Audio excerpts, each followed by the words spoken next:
হামজা চৌধুরীকে পেয়ে দারুণ উদযাপিত বাংলাদেশ দল। তার ছাপ পেয়েছে জাওহরলাল স্টেডিয়ামে, কিন্তু একাধিক সুযোগ পেয়েও প্রথমার্ধে এগিয়ে যেতে পারেনি বাংলাদেশ।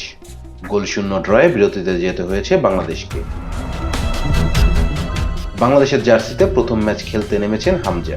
শেফিল্ড ইউনাইটেডের ডিফেন্সিভ মিডফিল্ডারকে পেয়ে ভারতের গোলমুখে একের পর এক আক্রমণ করে বাংলাদেশ। তবে আক্রমণ ভাগের খেলোয়াড়দের ফিনিশিংয়ের অভাবে লিড নিতে পারেনি বাংলাদেশ। কিক অফের পরপরই ম্যাচ এগিয়ে যাওয়ার দারুণ সুযোগ পেয়েছিল বাংলাদেশ।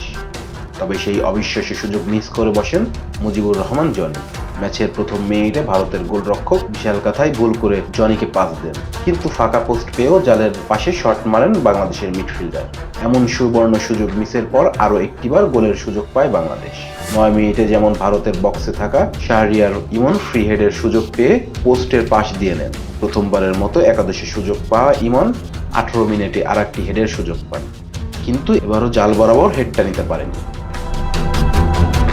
ইমনের দ্বিতীয় সুযোগের আগে হৃদয় দলকে এগিয়ে দিতে পারতেন, কিন্তু 12 মিনিটের সময় শটটা প্রতিপক্ষের জালে রাখলে গতি না থাকায় শেষ পর্যন্ত গোল লাইন থেকে বলকে কর্নারের বিনিময়ে ভারতকে রক্ষা করেন ডিফেন্ডার শুভাশিস রায়। এবারও ভুলটি করেন 7 বছর পর ভারতের গোলবারে দাঁড়ানো গোলরক্ষক বিশাল। গোলকিক নিলে তপুর পেছনে লেগে তা বা প্রান্তে বল পান হৃদয়। ফাঁকা পোস্টে মাটি কামানো শট না নিয়ে বাতাসে ভাসিয়ে মারলেই বাংলাদেশের নামের পাশে এক গোল থাকতে পারত।